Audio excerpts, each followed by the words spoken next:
afternoon, voice. Good afternoon.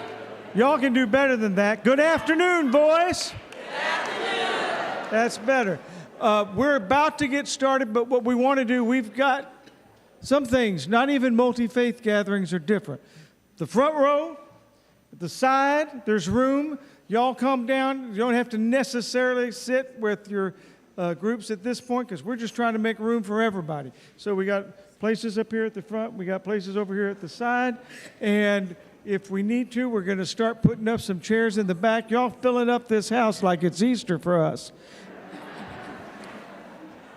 So we're glad you're here. They're going to sing a little bit more, and then we're going to get started. Or play a little something. Help me, man.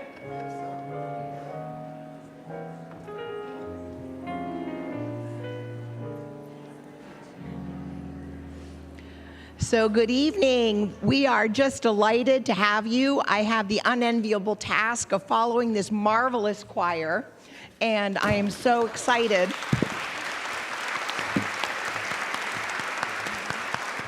I am so excited that they are here, and we thank them so much. I am the Reverend Dr. Lynn Stanton Hoyle. I'm a retired PCUSA pastor, and I spent 35 years in pastoral ministry, and I now worship and am involved in the Burke Presbyterian Church. And as you can imagine from your own congregations, for those of you who are religious leaders, we have walked with many people in our congregations and in our community who have mental health issues, who have substance abuse issues, and who have struggled to get the care that they need, or we have struggled for our loved ones to get the care that we need. I personally have had a number of family members over the years who I have seen struggle with their issues of mental illness and substance abuse, and trying personally to help them seek the care that they need. And of course, I have sat in emergency rooms next to those who are next to a police officer who had a parishioner of mine in a handcuff because they were waiting for a bed. And I also have been at the adult detention center where those who are coming to visit their loved ones would sit and talk and often mention that their loved one was at the adult detention center because they had a mental illness that brought them into the court system. So let me tell you about the others who are here behind me this evening. And two of us are parents who have worked tirelessly to get to the mental health care that our children needed. Three of us are pastors who have, in our congregations, tried to help and bring comfort and hope to those in our congregations who have been struggling in different and difficult times and in challenging and heart-wrenching crises quite often, and especially when it's related to a mental health or substance abuse issue.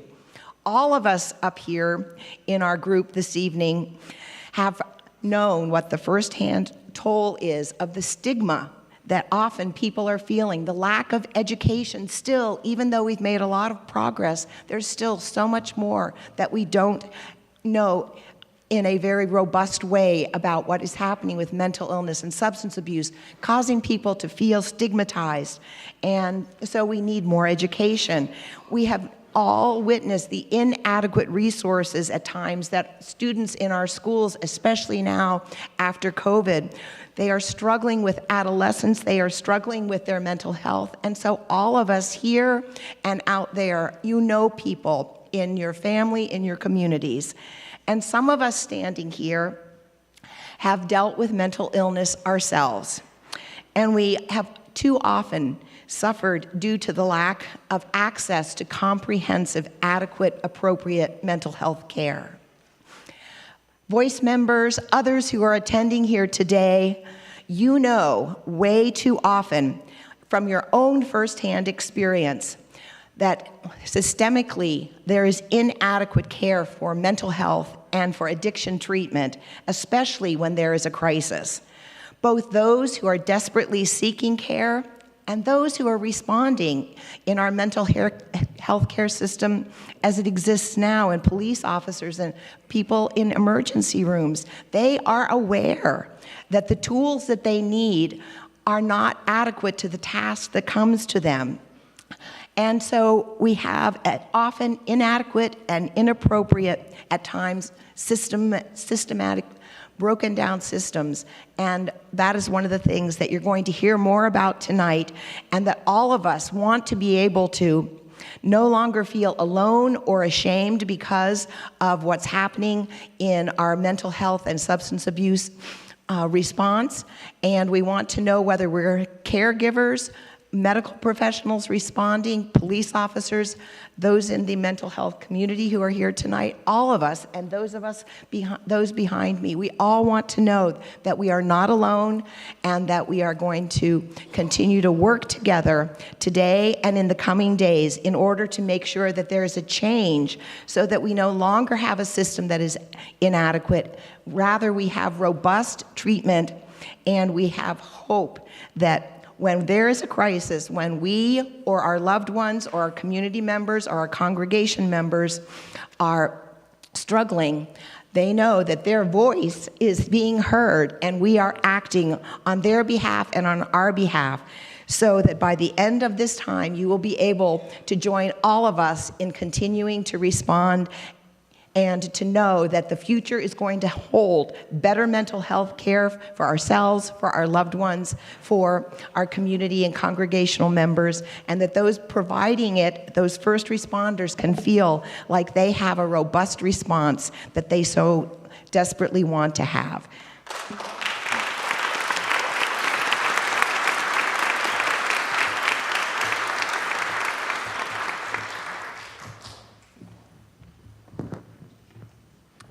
Good afternoon, Voice. Good afternoon. I'm the Reverend William Levewood of Accotink Unitarian Universalist Church. I'm also one of your co-chairs this afternoon. Mental illness and addiction touch all of us. In my own family, mental illness has caused immense suffering. From suicidal ideation, suicide attempts, even those who've died by suicide. My grandfather, who suffered from PTSD, alcoholism, and bipolar disorder. I have family members who struggled with eating disorders, with severe depression, with anxiety. I myself suffer from anxiety. Unitarian Universalists have a saying about standing on the side of love. Now is the time for us to stand on the side of love for those in need of mental health care.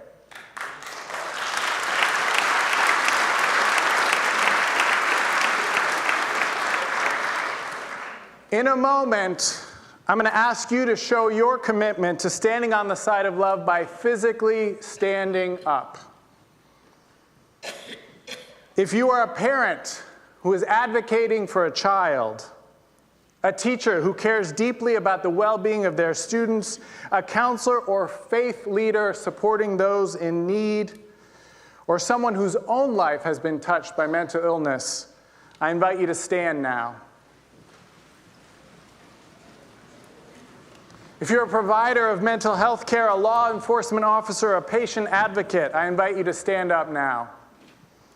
If you're an elected official or an employee at a healthcare facility, I invite you to stand up now. Everybody was already standing from the first one. If any of you aren't standing, look around.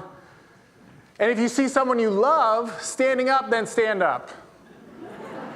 Like I said, we're all touched by mental illness. And we are not alone. You are not alone. We are here together, standing on the side of love. Amen. Thank you.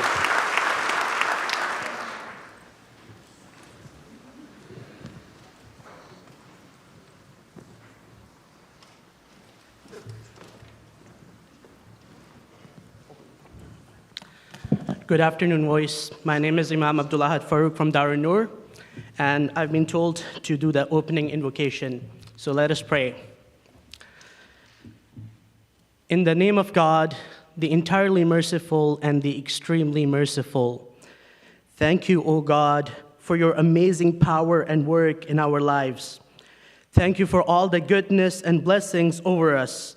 Thank you that you are able to bring us hope through the most toughest of times, strengthening our purposes. Thank you, O God, for your mercy and grace and for your great love and care. Thank you, O God, for bringing us all together this afternoon. O God, forgive us whenever we are ungrateful, when we take the blessings for granted, when we take the blessing of health, well-being for granted. O God, let us not be enslaved to our egos and pride. O God, we pray and we thank you that you have brought us together behind this critical issue of mental health. Let us advocate for this. O God, today bless those from Voice members and Voice leaders who worked and are working tirelessly behind this project of Crisis Receiving Center. O God, through our efforts, bring this to completion and fruition. And O God, we ask you to accept whatever little we do for your sake. Amen.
Give it up again for the Voices of Hope Choir from First Baptist Church, Manassas.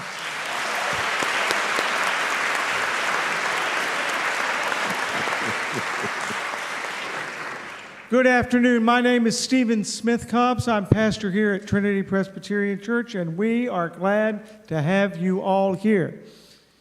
We weren't quite sure we were going to have all of you here, but we are glad to have you all here.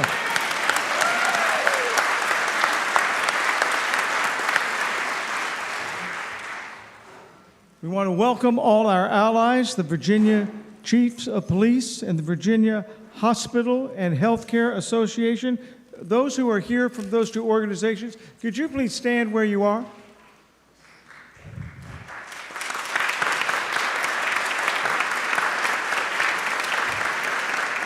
We thank them for their allyship and for their partnership with us. We also want to recognize those elected officials who are here.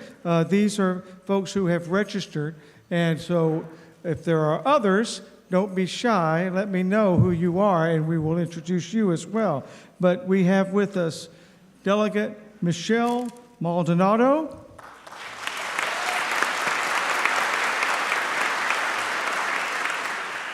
my delegate, Irene Shin,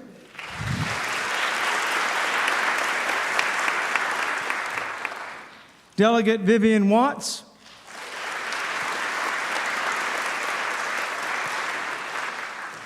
my fellow Presbyterian State Senator George Barker,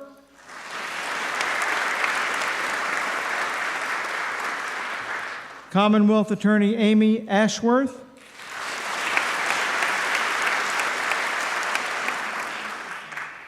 Commonwealth Attorney Buta Beberaj, I hope I got that right,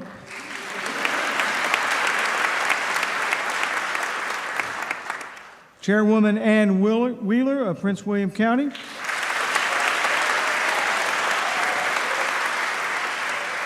and also Supervisor Andrea Bailey, Prince William County.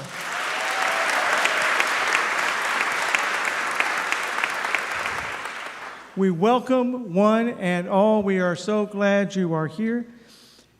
Before we start this action, we do want to give a shout out to Voice Arlington, who held a powerful action just 2 weeks ago with 256 voice leaders and allies who gathered to take on Arlington's 90-year-old racist zoning laws. We are inspired by your work to ensure people with a range of incomes, including and especially the missing middle, can buy a home. Good work, Arlington Voice.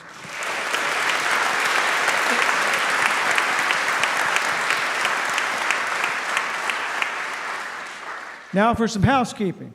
This event is being photographed. Hopefully you've seen signs around to that effect and telling you what to do if you don't want your picture taken.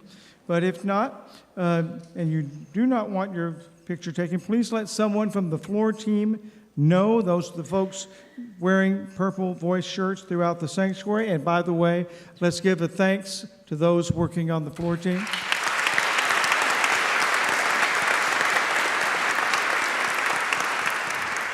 Those folks are here to assist you if you need help with anything. We ask, if you haven't already done so, to silence your cell phones. Already, some of you have asked, so I will tell you all. Bathrooms are straight back there in the narthex.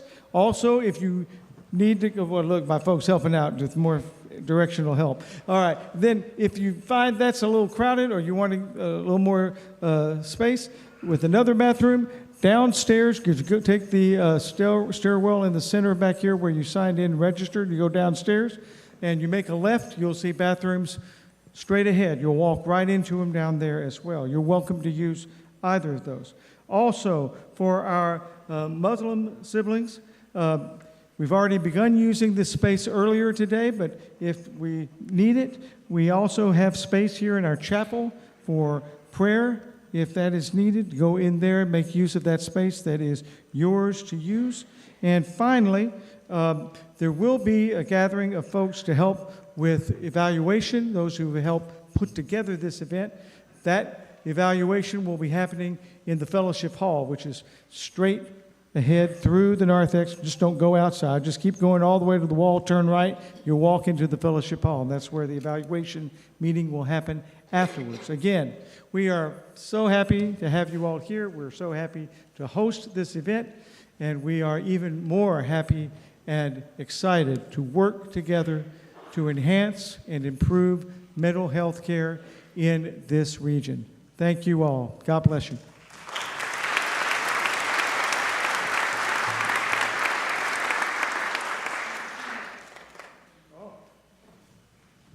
Late breaking news, we got some more officials in the house. We wanted Manassas City Council member Ralph Smith.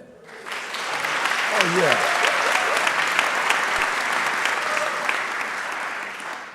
Tracy Lennox, Chief Public Defender for Prince William County.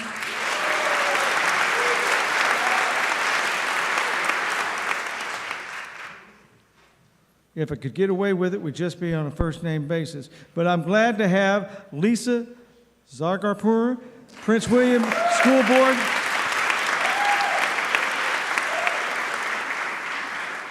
And I believe I did introduce Amy Ashworth, did I not? Yeah, good. So we got you all, and we are glad to have you all. Blessings again.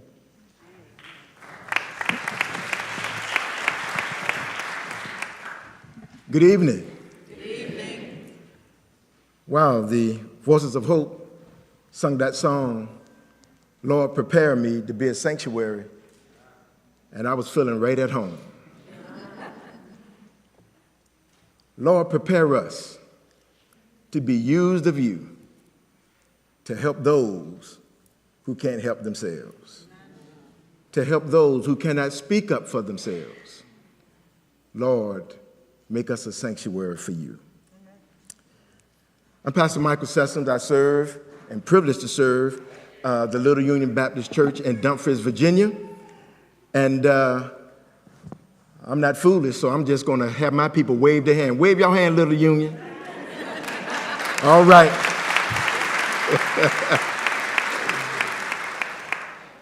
What a privilege it is to be here. Wow, look at you tonight. This is wonderful. So the question is, why are we here? As we saw a few moments ago, most of us in this room have in one way or another have been impacted by mental health and addiction crisis. And while many of us have had a measure of success in moving this system to work for our families, agencies, parishioners, constituents, and others, the overarching fact is the system is woefully inadequate. Virginia has a mental health and addiction crisis that has only worsened with 217 state hospital beds offline.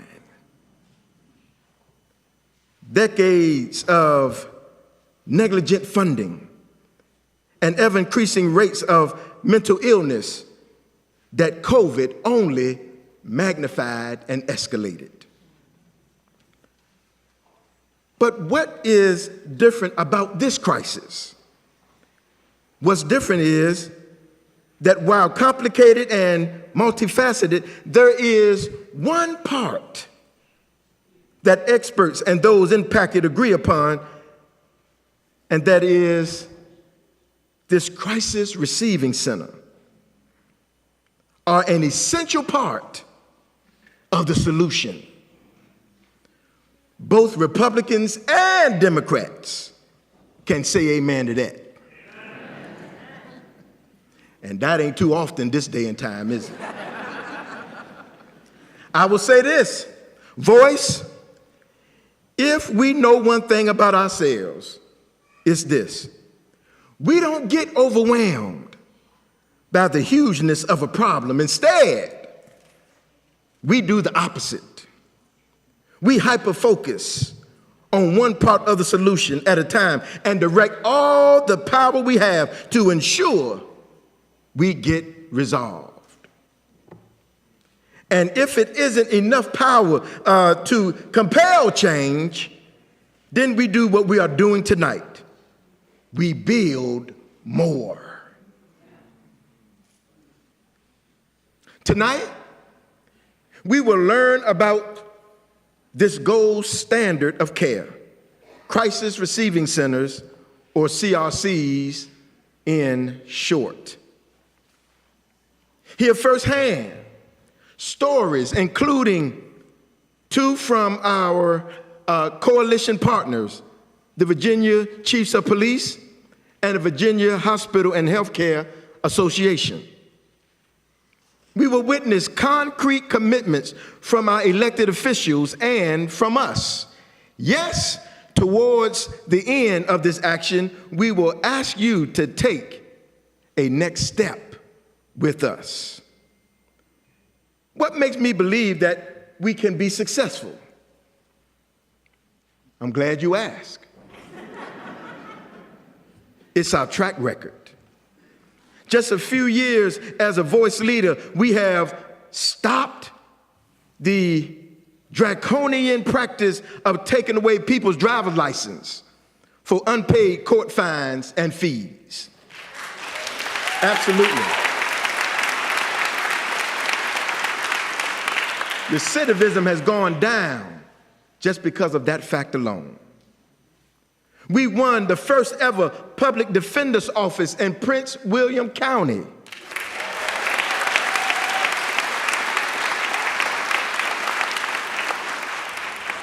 We will present Chair Wheeler with a question tonight regarding the public defender's office. We helped create the political space for tens of millions of dollars to be allocated for rent relief at the start of this pandemic. Give yourselves a hand. And so much more. Voice is an organization of 50-plus member faith institutions and allied congregations located throughout Northern Virginia. We organize people across race, political parties, and economic backgrounds to have the juice to take on the issues that impact most of us. And if we don't have enough power to ensure justice, if we don't have enough power to ensure that justice flows like a river, then we in Voice will organize the people's power to compel it to happen. Thank you, and we look forward to a wonderful evening on tonight.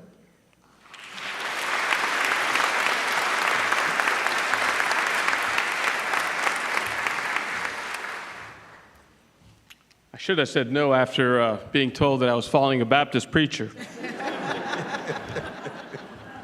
Assalamu alaikum. Peace be upon you. Peace be upon you. Good evening, Voice. Good evening.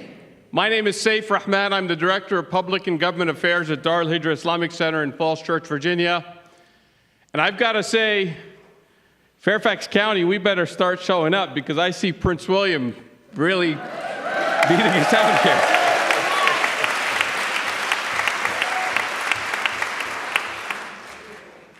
But I got to say, I'm here tonight and I'm thinking, why am I here?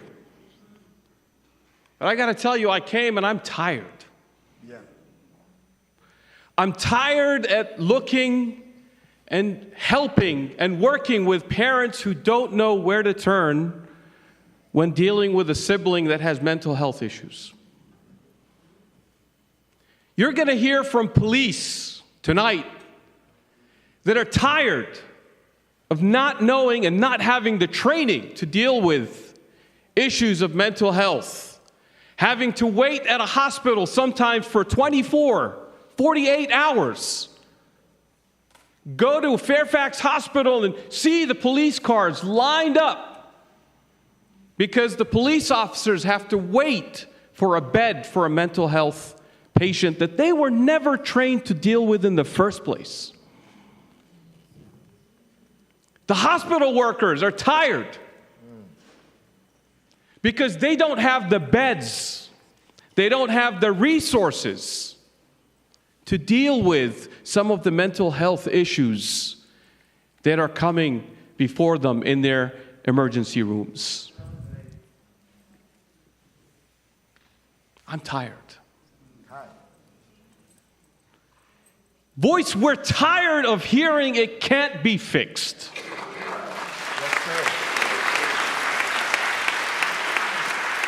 We're sick and tired of hearing that there is no solution. There is.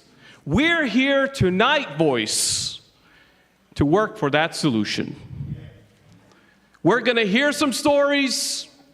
We're going to hear how we do it, and then we're going to make a commitment to stop being just tired and stand up and make a difference. Thank you. Thank you.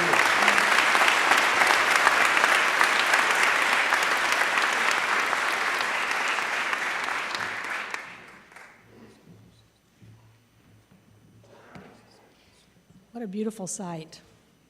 I hope you can hear me. I'm not a strong voice. Can you hear me okay back there? No? All right, I'll shift.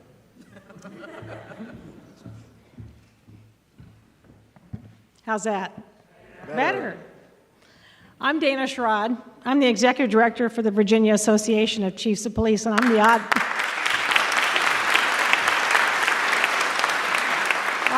I'm kind of the odd duck in the room because I don't think people really realize how deeply law enforcement cares about this issue. Now, I'm here on behalf of our president, the Chesterfield County Police Chief, Jeffrey Katz, who wishes he could be here today. Also, the Herndon Police Chief, Maggie DeBoard, who is very passionate about this as well. She, in fact, is at a wellness retreat for law enforcement right now, trying to make sure that we get wellness services for our officers. Because the trauma that they experience, they are not, by the way, robots. The trauma they experience when they see people killed, injured, assaulted, in mental health crisis, in drug crisis, it wears on them every day. And one of the things we have to be aware of is if we don't provide them services as well, we are not putting our best people out on the street to serve you. Absolutely. So that's an important thing for us to pursue.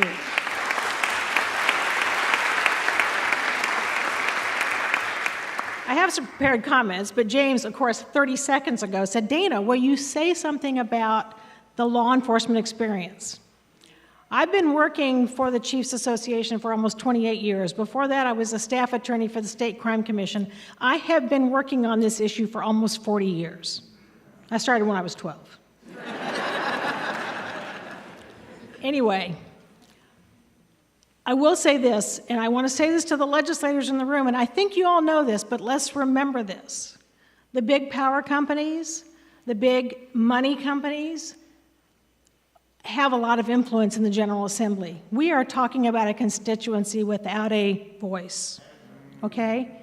They don't have the means or the power to come before legislators and make their concerns known. We have to care about people in mental health crisis, and one of the reasons we care about it so much is too many of them end up in the criminal justice system. So let me tell you, when I was growing up, my mother's sister, my aunt, was schizophrenic. She lived with us for a while. Every once in a while, she'd go off her meds. She'd have to go to the state hospital. In Nebraska, an ambulance came with a medical staff on board to take her to the state hospital. I thought that's how it happened everywhere.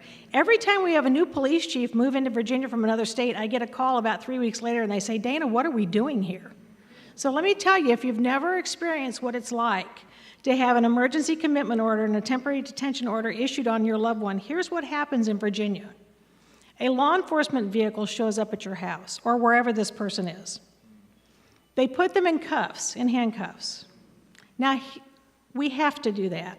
It's the only way to safely transport someone in a vehicle that's not designed for someone in medical or mental health crisis. Remember, a lot of folks have medical needs as well, okay? We actually have to take them to a hospital first and get medical clearance before they can go to a state hospital. The state hospitals will turn you away if you have a medical need that they can't meet. They're not designed for medical services.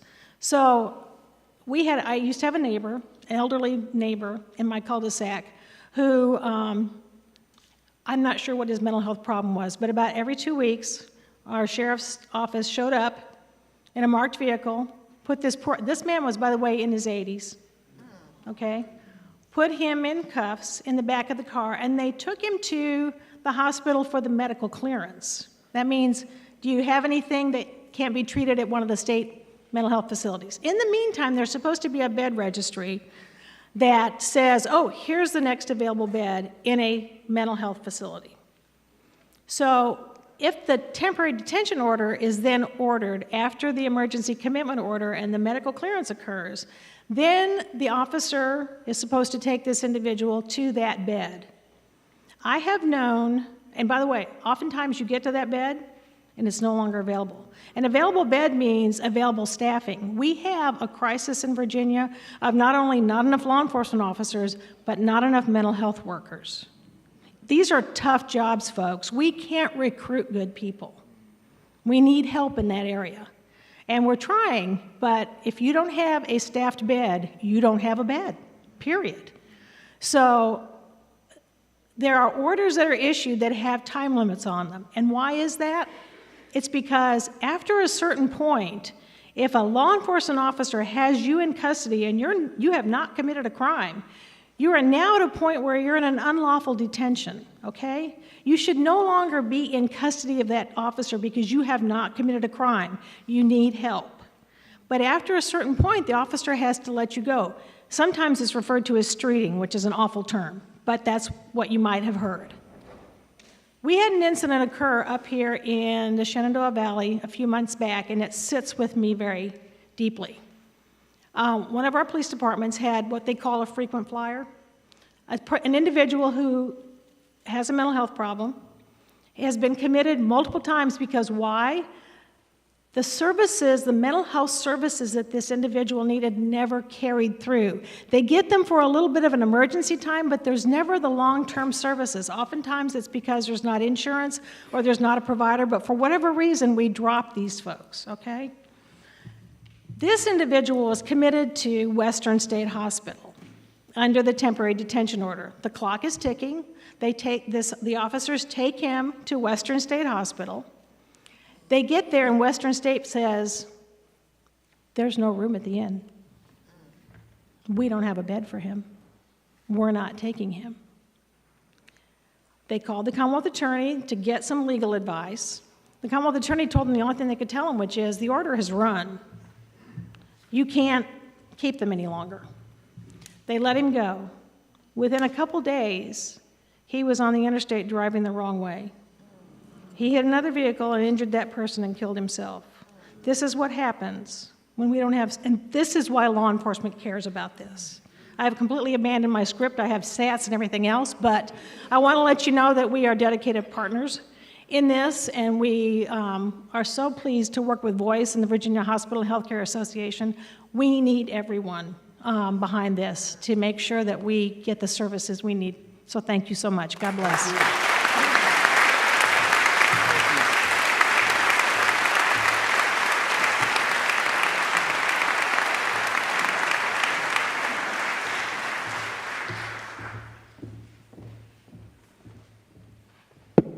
Good evening, everyone. So I will pull in the stats that Dana did not bring in. We work like a team. My name is Jennifer Wicker, and I serve as the Senior Director of Governmental Affairs for the Virginia Hospital and Healthcare Association. And when Reverend Nixon asked me to participate in this event, I asked him how many people would be here. Well, he didn't lie. And it is wonderful to be among all of you today. And for the folks that don't know, the Hospital Association is a trade association representing all of the private hospitals in the Commonwealth. We have 27 health system members that cover 110 hospitals across the Commonwealth. So friends, we are in a perfect behavioral health storm. The need is outpacing the available resources.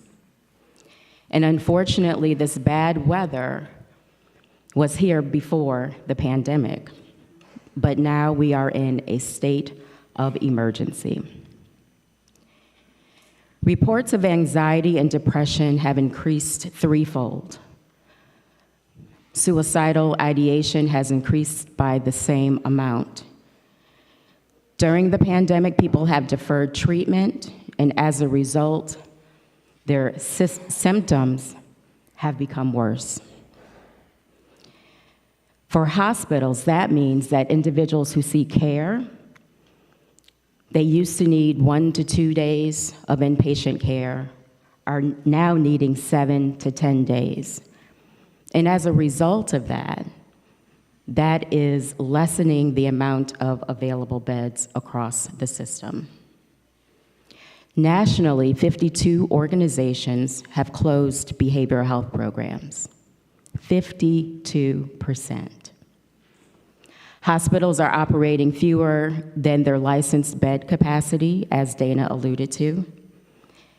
And the main cause of that is the workforce shortage. In Virginia, 93 of 133 localities are in a federally designated mental health professional shortage area.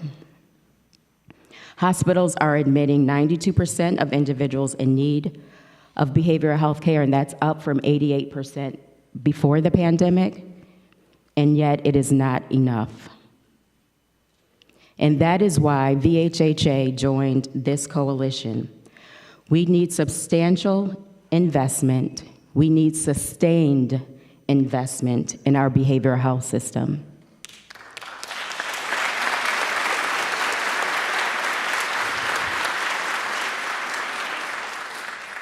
We need immediate investment in crisis receiving centers.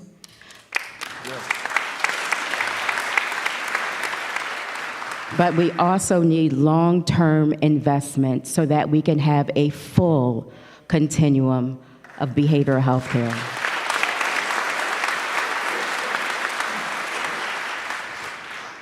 So this storm has been brewing for a very long time, and the rebuilding will take time, but we have to work together because it will take individuals like yourselves, organizations like yourselves, with all types of different backgrounds to come together to make a change. And we have to do it because our families, our friends, and our community deserve better.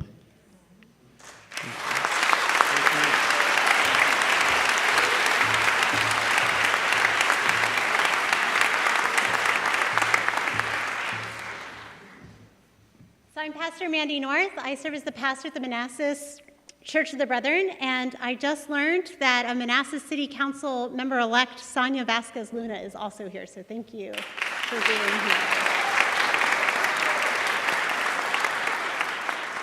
But I bet you didn't know that when you signed up to attend this action today that there's going to be a quiz, and I'm a former teacher, so I get to put on my teacher hat today, which is also exciting. But on your seats when you arrived, you will see the pop quiz. And I promise you that we'll do it together. So we'll all get 100% when we're done, all right? But here's the first question. Currently, 1 in 4 people dealing with mental illness or addiction, more people get treatment blank than anywhere else. Do they get it from their pastors? Do they get it from the jail or prison system? Do they get it from school? Do they get it from the local free clinic? Man, you guys are great students. They're getting their treatment in jails and prisons. Let that sit with you for just a moment. Yeah, boo. Second question. The effects of the stigma of mental illness leave people feeling isolated, chaotic, Scared and traumatized? Helpless and you can't get the help you need? So all the above? Yes. Absolutely. We got to do something about that. That's why we're here. Third question. Each month in Virginia, how many people have had to board in emergency rooms for more than 8 hours, and for some, more than 6 days waiting for treatment? 0 people? 3 people? 17 people? 236 people every single month in Virginia are waiting. So who is our current system working for? Is it working for law enforcement? No. Where's Dana? Is it working for y'all? Nope. Is it working for our ER doctors? Jennifer, is it working for y'all? Nope. Is it working for us as individuals and families? No. So we got it. D. It's not working for anyone. So for access to this care, Virginia ranks blank out of 50. Number 1 being the best. Are we number 1? Are we number 5? No. Are we number 20? Yes. Are we number 3? No. We're number 20. It's not a great place to be. Is that correct? I think that's a typo. That's not how I remember it. I'm sorry, we're not as good as number 20. Letter C should actually be a 37. I was getting confused. 37. We are ranked 37th in the state of Virginia for the mental health care that we provide. So clearly, we've got some work to do. Rabbi Sachs? Yes. Thank you, Reverend North. I'm Rabbi Jeff Sachs. I serve at Temple Road of Shalom in Falls Church. As you've heard tonight, our mental health system in Virginia is deeply flawed. We know that. Too often, people in the midst of a mental health crisis don't get the help they need. Let's recap some of the challenges that we've heard tonight. First, people suffering from a mental health crisis get warehoused in hospital emergency departments that are not set up to help them. Second, when police officers need to find a psychiatric bed, they regularly have to drive all the way across the state, sometimes 4 to 5 hours, to find someone the care they need. Third, way too often, people experiencing a mental health crisis end up in jail. Our jails and prisons have literally become our largest psychiatric centers. Let's give some credit to Virginia's leaders. Virginia has made some important progress around mental health. There's now a 988 hotline number that people in crisis can call. There are teams of professionals in our region who perform door-to-door mobile crisis care. These innovations are absolutely part of the change we need. But there is a crucial missing link. There are not enough places for people experiencing a mental health crisis to go when they need help. Crisis receiving centers are a part of the solution to that problem. So what are CRCs? CRCs are brick and mortar facilities that are open 24/7. They're staffed by mental health professionals, and law enforcement officers and the general public can take people who are in crisis there. Police tend to love these facilities because they can drop a person off in under 10 minutes, knowing they will get good care. CRCs help people get stable and connect them to wraparound services to help them address their challenges holistically. They're more humane and they're a more effective approach to our mental health crisis, and they save lives. CRCs also save a lot of money. According to Connections Health Solutions, some of whose staff I think are here with us today, when Maricopa County, Arizona began to rely heavily on CRCs, their estimated $100 million investment resulted in savings of $260 million in psychiatric inpatient spending, $37 million in emergency costs, 45 years of emergency department psychiatric boarding hours, and 37 full-time equivalents of police officer time and salary. That sounds pretty great, right, Voice?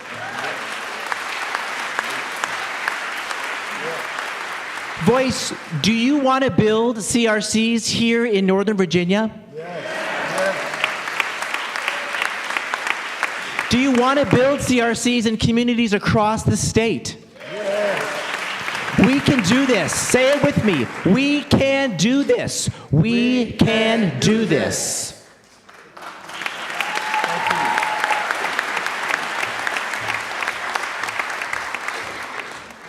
Good evening, Voice.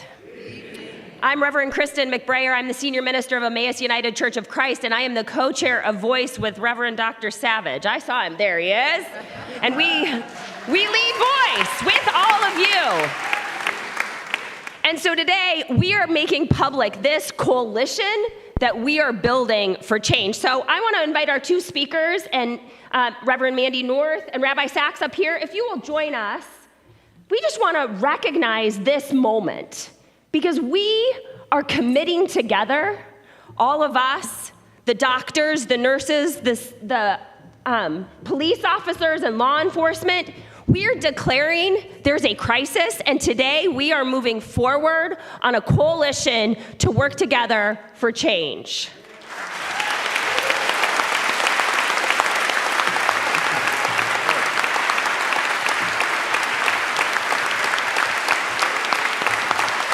All right. Back and sit down. Amen. Yeah.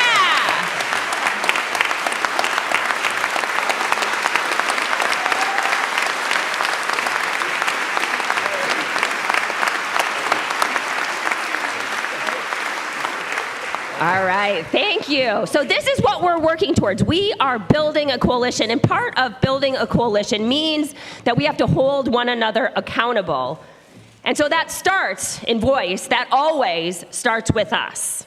And tonight we've done well, friends. So those who lead your institution, if you have a card for your commitment for showing up today, fill it out and start gathering over here behind our floor team lead. We're going to invite you to come up and share your institution's commitments and how you showed up. So go ahead and start filling those out and come up here. So as we look forward into the future, it's important to understand that working together does not mean that we are compromising or abandoning our individual identities. Instead, it means pooling our resources and our passion and our power to create something bigger than ourselves. And it's time to make action happen. Together, we can do that.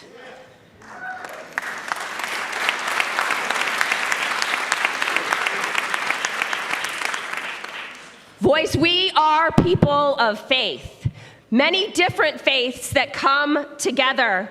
And we have practice in history of showing that we know how to organize so that we can bend that moral arc of the universe towards justice. And we do it together. We do it by showing up. And we showed up tonight. Yeah.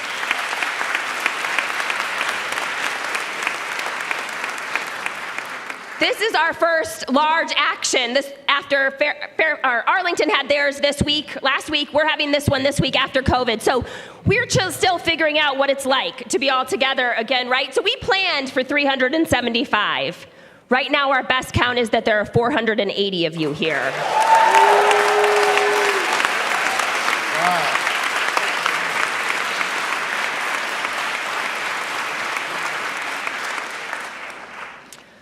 So I am Reverend Kristen McBrayer. I am from Emmaus United Church of Christ, and we committed to bring 25 people here today, and we showed up with 32.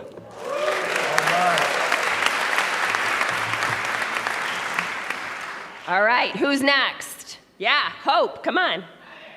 Come on up. And you can follow right behind her, so come on and join us. Send a crew. Hi there, Pastor Dawn Jefferson from Hope United Church of Christ. We signed up for 10 people and we have 13. Woo!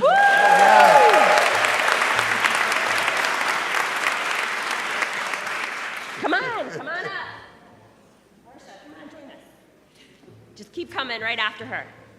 Marsha Rayo, Presbyterian Meeting House, and there are 8 of us here from Alexandria. Say mental health is our priority.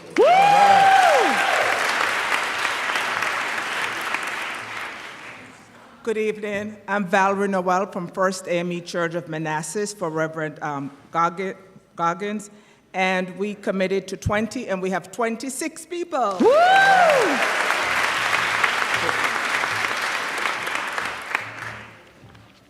I'm Susie Porth from Acatink Unitarian Universalists. We committed to 25. We have 21. We have a few people there.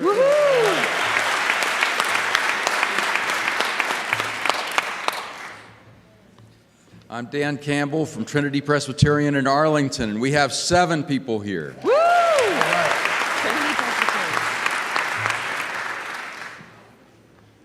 Good evening. My name is Kevin Willis, and I'm from First Baptist Church. We committed 75 people, and today we have 60 strong. Hey, Voice. We're celebrating each and every one, but let's hold applause so we can keep moving. We want to go home tonight.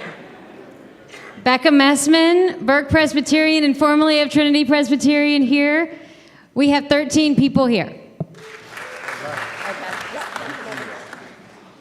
Yep. Sandy Rogers from Woodbridge Church of the Brethren. We said we'd bring 5. We all are here. All right. Thank you. My name is Amina Haq, and I'm from Darul Noor Islamic Center. We have 35 people here, mostly youth. All right. Very good. Thank you. You okay? All right. Good evening. I'm Pamela Sessoms from the Little Union Baptist Church. We committed 25. I can confirm that we have 10 strong. I'm Paul Cohen from Unitarian Universalist Church in Reston. We have 12 here today. Hey, another UU church, Bull Run UU in Manassas, Mike Freeland. We committed to 15, and we have 18. All right. Come right on. Kimberly Davis from Clifton Presbyterian, and we have 5 here today, but we're doing our Living Nativity tonight, so. All right. Ann Gutkin from Temple Road of Shalom and Falls Church. We're here with 33 people today. All right. Assalamu alaikum. My name is Hadia Bauji from Mom Network. We committed 13 people, and we have 30 today. We have 10 today. All right. I'm Bonnie Klakowitz from St. Paul United Methodist in Woodbridge, and we have a children's program tonight, but we still have 7 people here. Joe Keys from Arlington, from Nova Catholic Community. We committed 1, and there are 3 of us here. All right, thank you. Mount Vernon Unitarian Church, we made no commitments, but 3 of us came. All right. Alice Toole from Clarendon Presbyterian Church. We also made 0 commitments and got 2 people here. All right. Good to see you. Nancy Colley with UUCA. We committed to 6, and we brought 11. All right.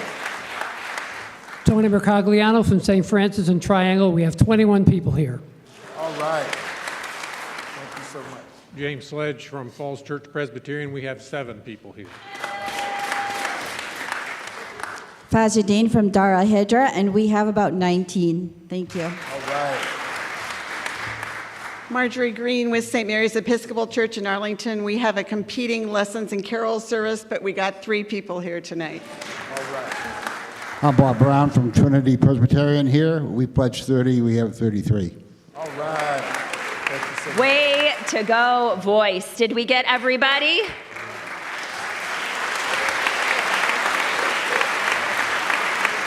The Manassas Church of the Brethren has 9 here. The Manassas 9. Church of the Brethren? Has 9. All right, thank you. Bailey. Okay, Supervisor Bailey has joined us this evening. Thank you for being here.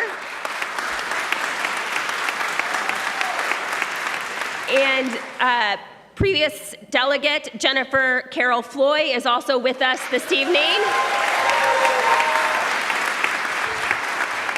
And so, Voice, we showed up strong, and this is a great step.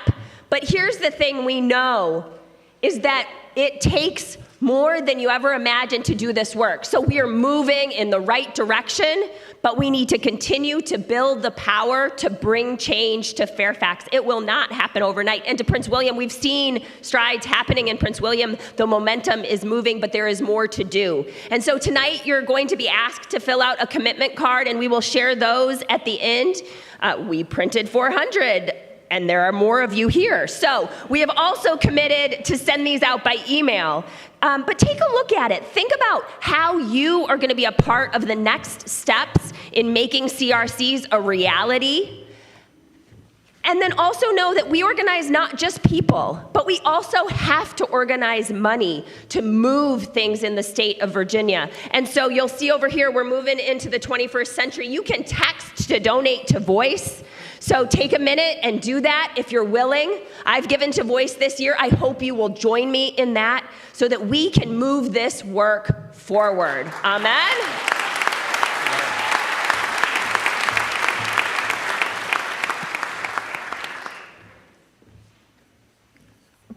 All right.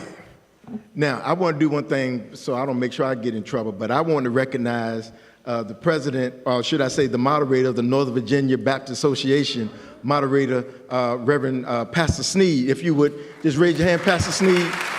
Thank you. Most of all of the African American churches in the Northern Virginia area, amen, fall under his leadership, and we thank God for him being here tonight. All right. It is time for reactions and response. All right. Okay, Voice.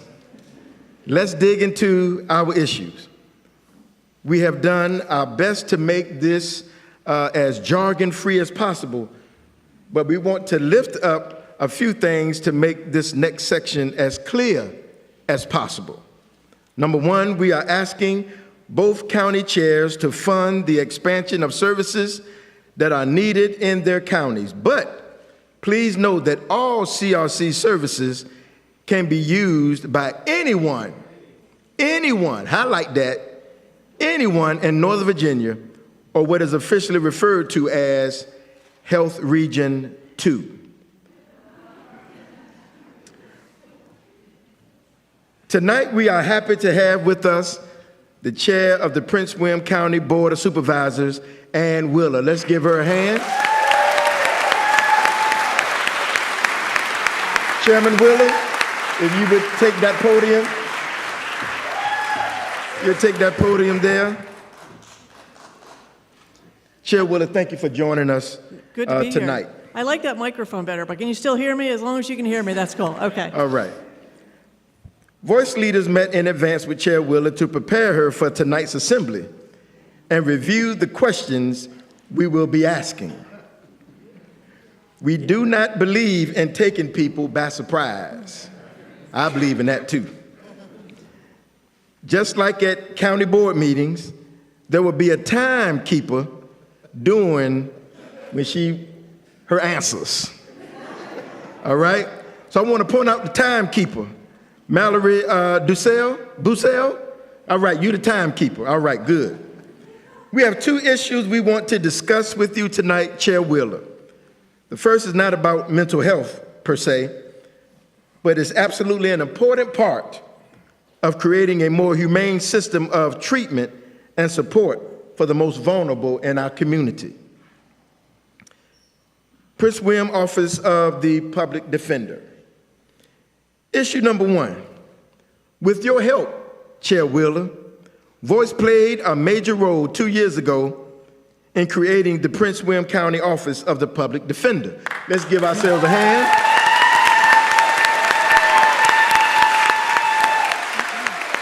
Listen, This is near and dear to my heart, okay? Because I had a brother who served who was sentenced to 57 years in prison. He had to take a plea deal for a crime he did not commit because he didn't have access to a good lawyer. So this is near and dear to my heart. For those of you who are unfamiliar, public defenders are lawyers who are employed by the state who represent defendants unable to afford legal assistance. They are critical actors in our justice system. The Office of Public Defender, OPD for short, replaced a deeply flawed and harmful court-appointed system of defense for low-income clients in Prince William County. I know we have some public defenders in the house tonight. Let's give these hard-working attorneys a great hand. Yeah, that's right. Go ahead and stand up. Thank you.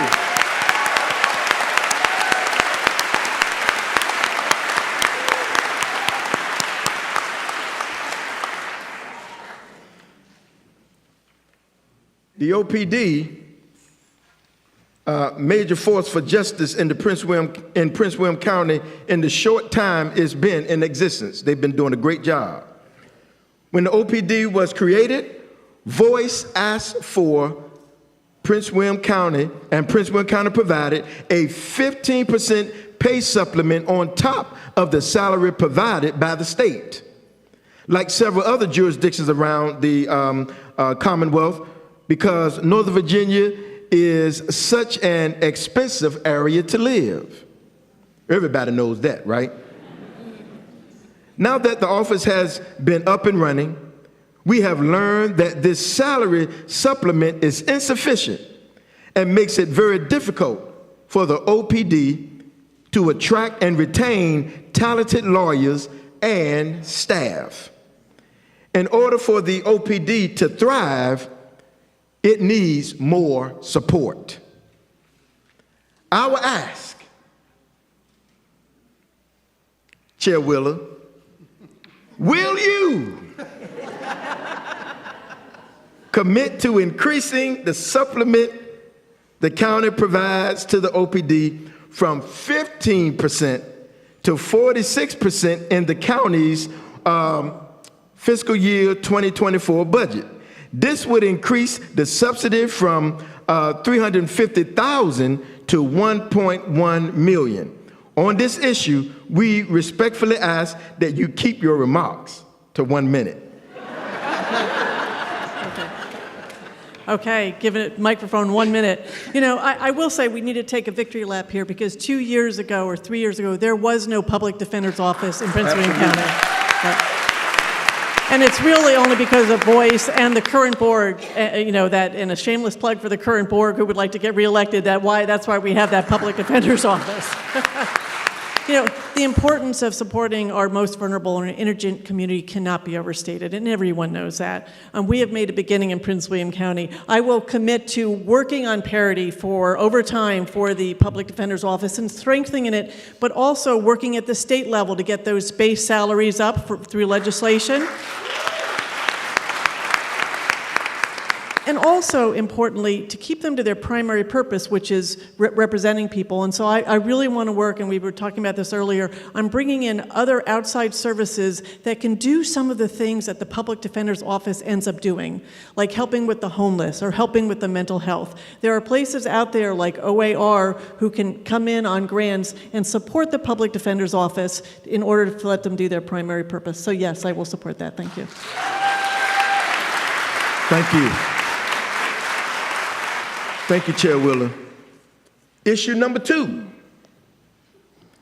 Also, with your help and leadership, Voice played a core role in securing $12 million in local, state, and philanthropic funding to create a desperately needed regional crisis receiving center in Woodbridge that is set up to open in late 2023. Let's give ourselves an applause.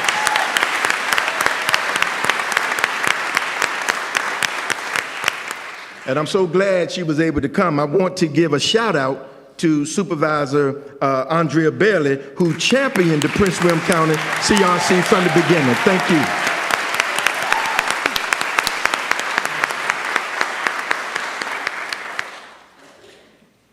When open, the Woodbridge CRC will save lives. Let me press rewind. When open, the Woodbridge CRC will save lives.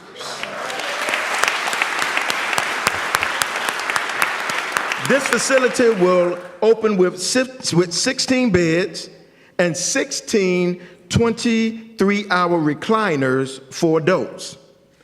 The county's original plan for the CRC also included 8 beds and 8 recliners for youth, which is currently not funded. We know that our young people in the region are also in desperate need of support when it comes to mental health crisis.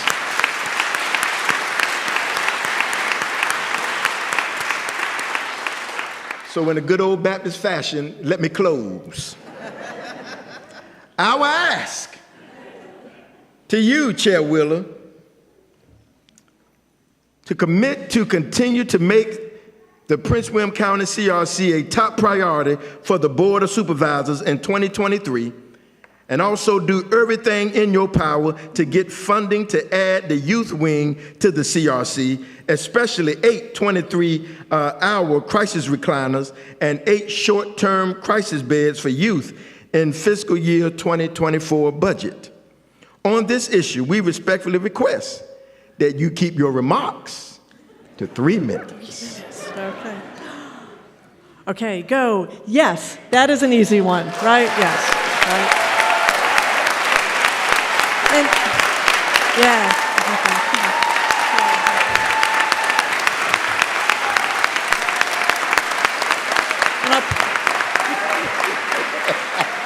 You're using up my time, but that's okay. I'll take it. It's almost more important in some respects for the youth component, and I think that's important. I mean, our youth. I know firsthand that people have children and they have nowhere to take them, and this is really going to be a game changer. For Prince William County. I do want you to know, there is $12 million, and if there's one thing I leave you with today is that it was $12 million in one-time funding. There was a lot of one-time funding around the federal government through the state surpluses. One-time funding is not ongoing, okay? And when we first started looking at it by the leadership of Supervisor Bailey, when we first started exploring this with her leadership, I sat at the dais and said, we are not going to fund this ourselves. We cannot afford to fund the CRC ourselves. I said that. And never say never, okay? Because there we were at the next budget season, and somehow Prince William County is doing the $2.7 million in ongoing funding all by ourselves, okay? But that is hard, right? And so what we really, really need is we need ongoing funding. We need ongoing funding from the federal government. We need ongoing funding from the Commonwealth, okay? Yes. And I do know that the DBHDS, which I'm not going to tell you what it stands for, but people know, it's just too long. There is money, and they are looking at ways to expand. They're looking at, CRCs. And Prince William County, 10th most diverse county in the nation. Okay, I often say if we can get it right in Prince William County, we can show everyone else how to do it. Absolutely. Okay, Absolutely. And I am firmly committed to making sure that our CRC, with state resources and local resources, is that kind of example of how we can help. Because quite frankly, everyone hears in the newspaper, our police are down. We don't have enough police on the streets because they're having trouble hiring. Sure. And if they have to sit with someone who's in a hospital for hours or days on end, their resources are strained. Yes. None of this is okay for the community. And it's existed for a while, but the pandemic really exposed the inequities and some of the vulnerabilities in our society. And I think with mental health, it definitely did. And so in Prince William County, we are going to be a leader in this area. We are excited to do that. We are going to turn to the state legislature. They have been so generous. Our Commonwealth, our General Assembly has been generous with one-time money. We are so grateful, don't get me wrong, but we need ongoing funding for mental health services in the state, and we plan to show everybody else how that can be done. So my answer is yes. Thank you. All right.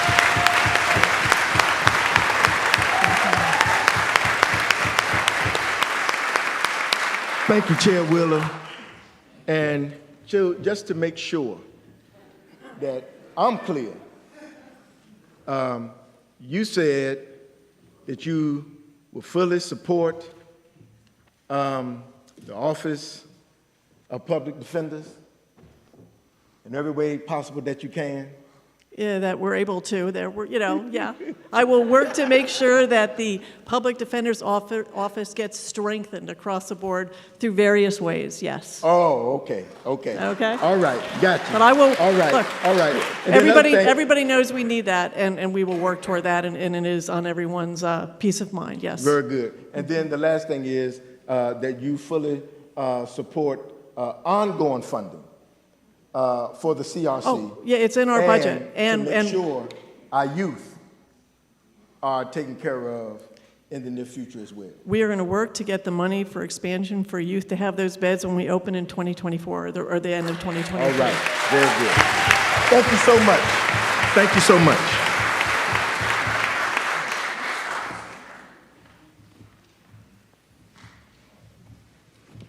So Chairman McKay was unable to be with us in person this evening due to family commitments, but it was important to him to address our assembly, so we recorded a piece earlier this week, and we're going to show it to you at this time.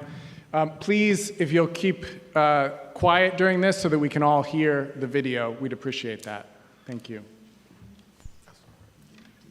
Good afternoon, Chairman McKay. Thank you so much for being here and making the time to record this video, even though you're not able to be with us in person. We really have appreciated the back and forth with you and your staff to clarify the questions that we're going to ask you, to come to an agreement. I want to remind people that we never surprise our allies, that we've had this back and forth and prepared you with the questions.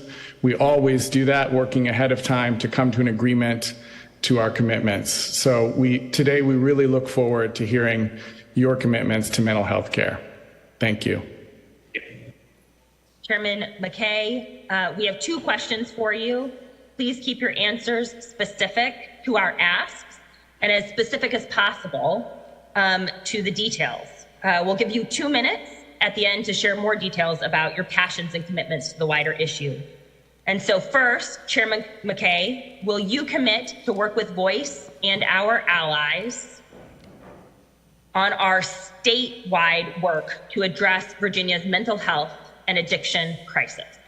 Absolutely. I am fully committed to this work and partnering with you, and welcome Voice to be involved in this important advocacy at the state level. In fact, Fairfax County has long had mental health improvements in our legislative agenda for Richmond. It's not a new position. It's one that has existed for a long time. And we know we have to move the needle significantly. I don't think most people realize that 80% of our CSB funding, which is used for mental health here in our region, comes from local government. Only a small portion of it comes from the state. And so we need allies like Voice, and we need you at the table helping us to improve this situation at the state level, because our childhood, adolescent needs are so great and our available local resources are stretched thin. And so we need partners like Voice in the state to step up at this important time.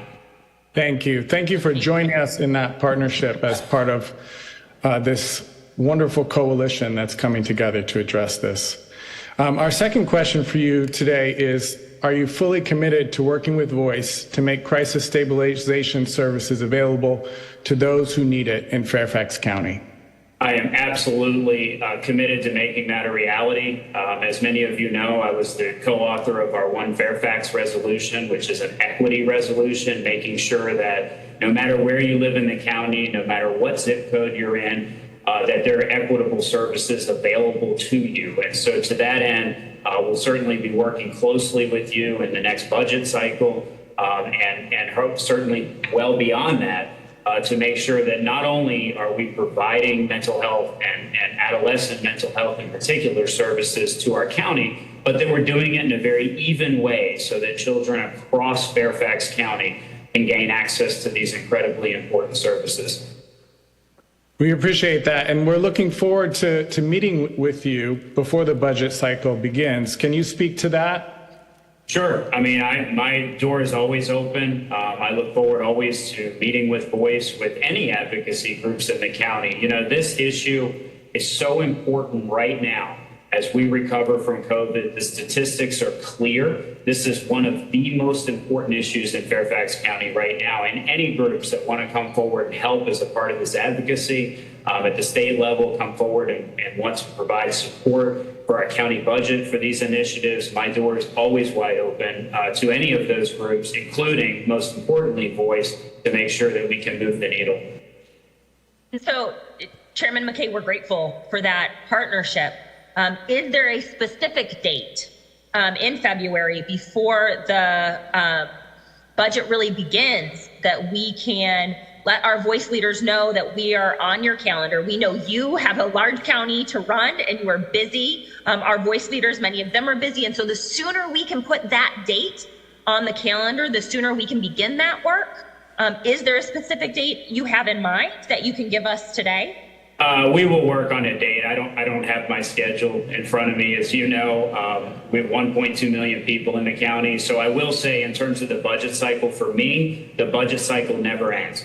So every day I'm in this position, I'm thinking about the next budget. And so in terms of when a strategic time is, a strategic time would be after the new year, probably before the county executive releases his budget, but then also understand after he releases his budget, a lot of the community conversation begins at that point. And so I'm certainly open to meeting before the county executive puts his budget on the table, although the details of the budget proposal won't be known at that time. It's a little bit early, or certainly right after that budget is presented to meet with Voice. And that would likely be in the March timeframe before we adopt our budget, which this year I believe isn't even until the first week of May.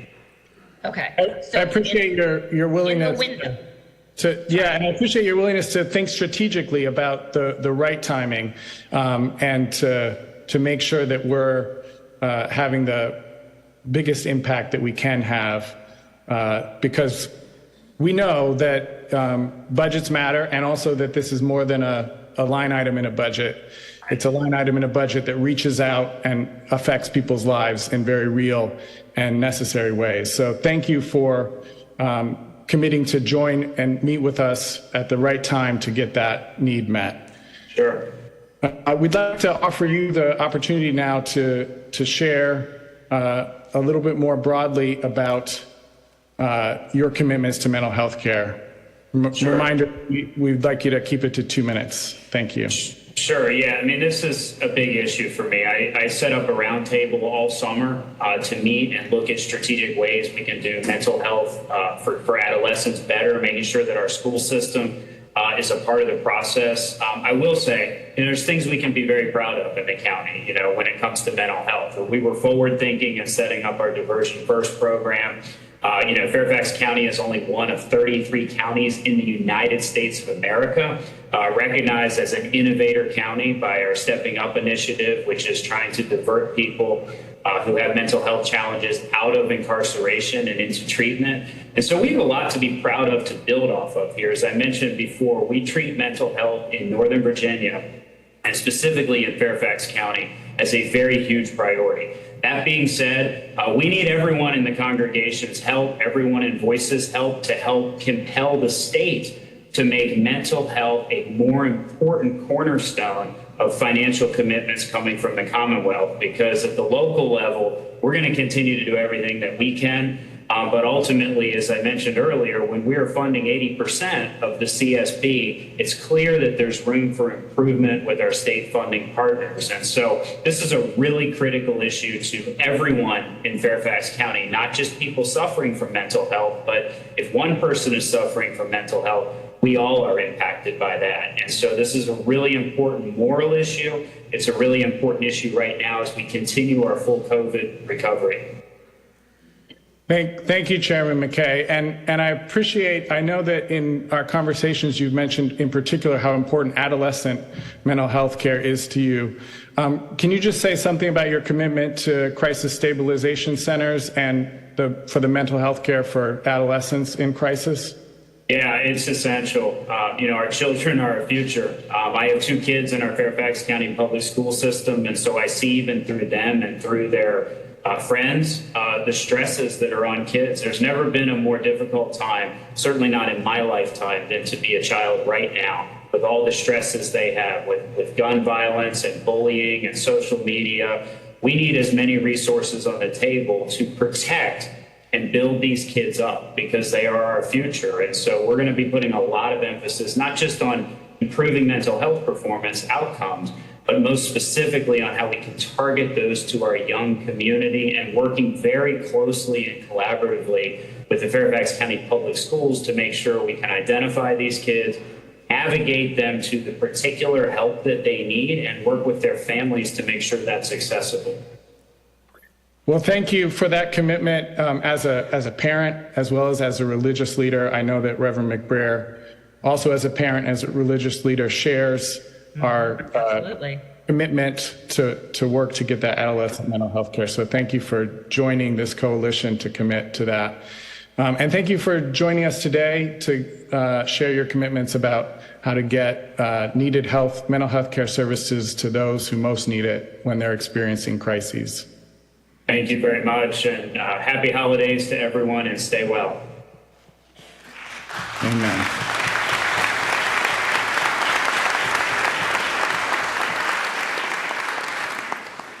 So I just want to summarize 2 things for you from what Chairman McKay said. So you heard me ask him about crisis stabilization centers, and we at Voice know that what's needed is to get 23-hour chairs for people in mental health crisis, and that's going to take $5 to $8 million. So I wanted to point that out. And the other thing I want to point out is that you heard Chairman McKay say that for this partnership, what he needs from us is to show up and advocate at the state level.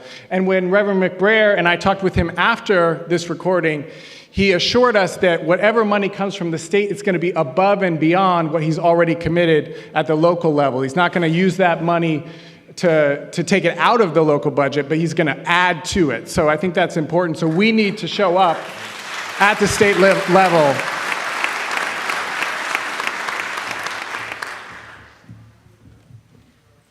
All right, Voice, we're going to wrap things up.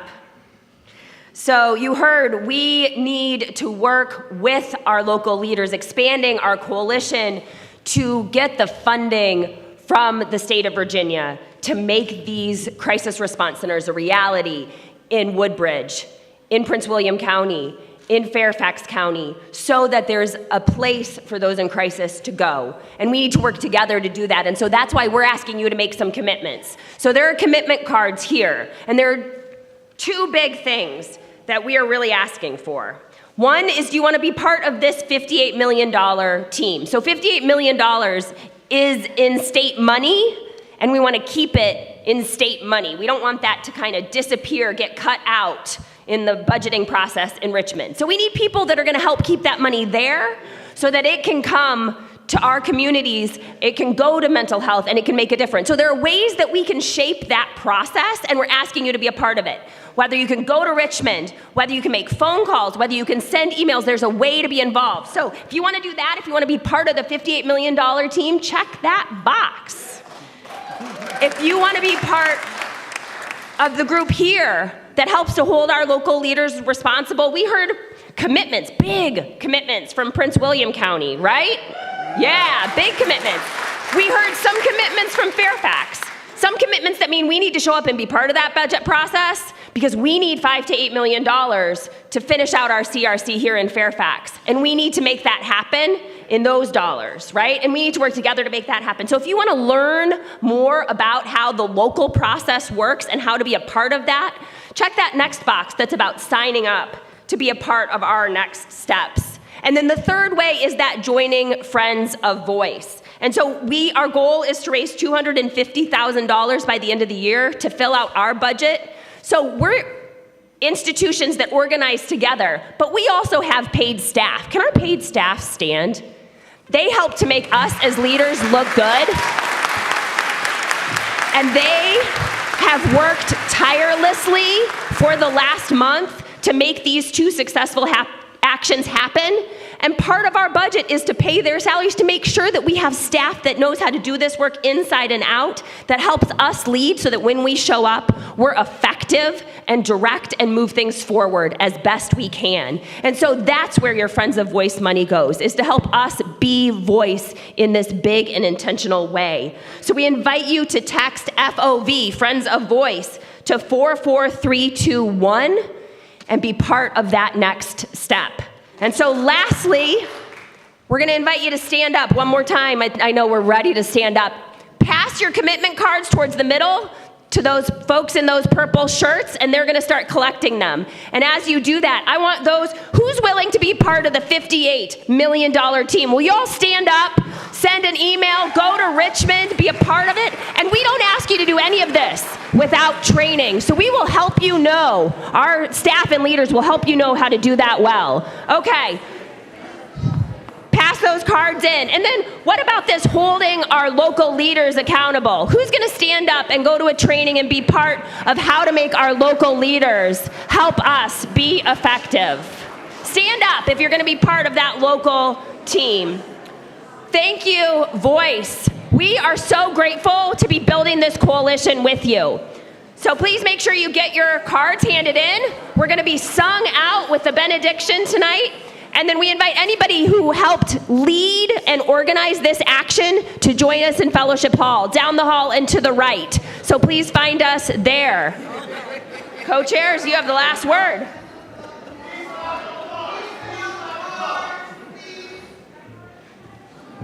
All right. Please fill out those cards. That's very important.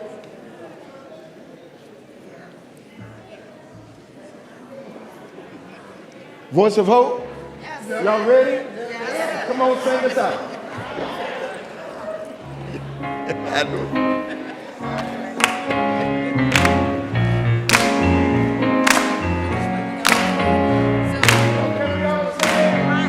Can we all stand? You can rock from side to side if you want to.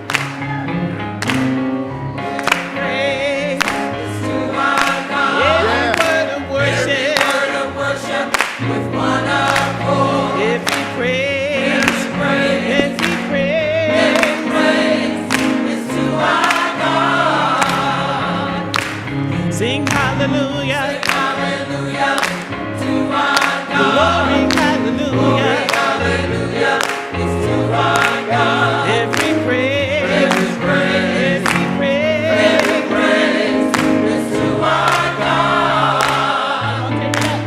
Every praise is to our God. Every word of worship with one accord. Every praise.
Yes, he is.